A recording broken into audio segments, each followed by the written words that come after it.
بسم اللہ الرحمن الرحیم۔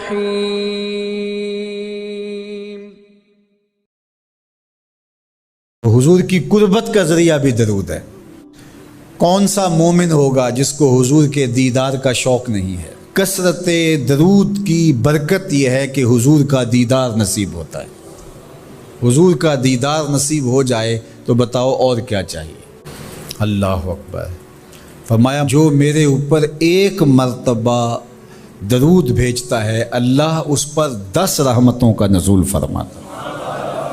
اور ایک حدیث میں آیا جو ایک مرتبہ میرے اوپر درود بھیجتا ہے اللہ اس کے 10 گناہ معاف کرتا ہے، 10 درجے بلند کرتا ہے اور 10 رحمتوں کا نزول فرماتا ہے۔ تو درود پڑھا حضور پہ کام اپنا بن رہا ہے۔ تو درود پڑھنے سے انسان کا باطن سنورتا ہے، اندر پاکیزگی نصیب ہوتی ہے، گناہ دھلتے ہیں، عیب دھلتے ہیں، پریشانیاں ختم ہوتی ہیں، مصیبتیں، آلام، مصائب، دکھ، ٹینشن، پریشانی جو کچھ بھی ہے یہ ختم ہوتا ہے۔ اور درود پرسکون بنا دیتا ہے انسان کو۔ راحت بخش ہے وظیفہ، سرور انگیز ہے یہ وظیفہ، نور بیز ہے یہ وظیفہ، ماحول میں شگفتگی پیدا کر دیتا ہے۔ اگر درود شریف پڑھو گے تو تمہاری بہت ساری پریشانیاں ختم ہو جائیں گی، تمہارے دکھوں کا مداوع ہوگا، تم ریلیکس ہو جاؤ گے درود پڑھنے۔ یہ درود شریف کی برکات ہیں۔ ایک مرتبہ درود پڑھنے سے 10 رحمتیں نازل ہوتی ہیں، اور جو بار بار حضور پہ درود پڑھتا ہے تو بتاؤ کہ کتنا بڑا ذخیرہ رحمتوں کا اس کے اطراف میں پھیل گیا۔ تو اس لیے کثرت کے ساتھ درود پڑھنا چاہیے۔ حضور علیہ السلام نے یہ بھی ارشاد فرمایا کہ جو میرے اوپر درود پڑھتا ہے میرے اوپر لازم ہے کہ میں اس کی شفاعت کروں گا۔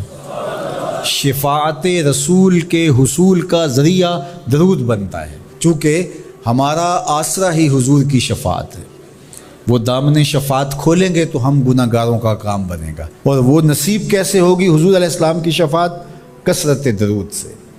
یہ بھی ارشاد فرمایا آقا کریم نے قیامت کے دن میرے سب سے زیادہ قریب وہ ہوگا جو کثرت کے ساتھ میرے اوپر درود پڑھنے والا ہو۔ اللہ کا فرشتوں کی مجلس میں حضور کی ثنا کرنا یہ درود ہے۔ حضور کی مدح فرمانا، محبوب کی شانوں کو بیان فرمانا۔ یہ صحیح بخاری میں صلاۃ کا ترجمہ حضرت ابو العالیہ رضی اللہ تعالی عنہ سے کیا گیا ہے۔ تو پھر درود کا مفہوم بہت وسیع ہے۔ حضور کی مدح و توصیف، حضور کے حسن کا بیان، حضور کے خصائل کا عنوان، آقا کریم کے شمائل کا تذکرہ، حضور علیہ السلام کے فضائل کی باتیں، حضور کی عظمتوں کا عنوان، یہ سب کچھ درود کے زمرے میں آتا ہے۔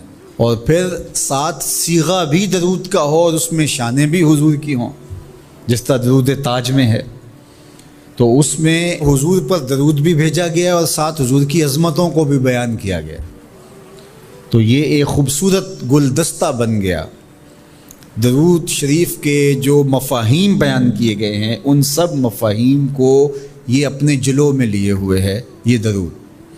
تو کثرت کے ساتھ حضور علیہ السلام پر درود پڑھنے کی تلقین فرمائی گئی۔ حضرت ابی بن کعب رضی اللہ تعالیٰ عنہ فرماتے ہیں کہ آقا کریم نے ترغیب دی درود شریف پڑھنے کی، باقی امور اور عبادت، ذکر فکر۔ تو میں نے عرض کی، ارشاد فرمائے کہ میں آپ پر کس مقدار میں درود پڑھوں، کتنا وقت، کتنا درود پڑھوں؟ تو آقا کریم نے فرمایا ماشیتا، جتنا تم چاہو۔ فرماتے ہیں میں نے کہا میں 4تھا حصہ درود پڑھوں گا، باقی 3 حصے دیگر عبادات اور دیگر وظائف اذکار بجا لاؤں گا۔ فرمایا جس طرح تم چاہو، جو تمہاری مرضی، لیکن اگر درود کی مقدار کو بڑھا دو تو تمہارے لیے بہتر ہوگا۔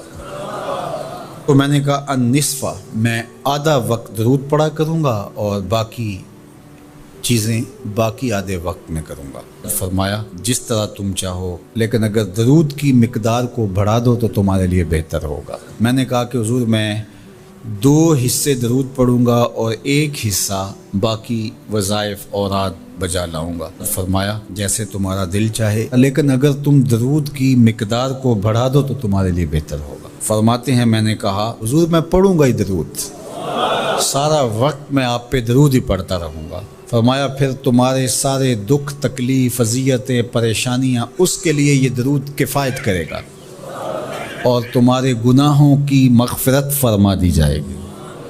تمہاری پریشانیاں، تمہاری اذیتیں، تمہارے دکھ، دور موجود میں لفظ بولا جاتا ہے ٹینشن، تمہاری ساری ٹینشن، تمہارے سارے معاملات حیات کی بے ترتیبیاں، پریشانیاں، دکھ، اذیتیں، سب کچھ ختم ہو جائے گا۔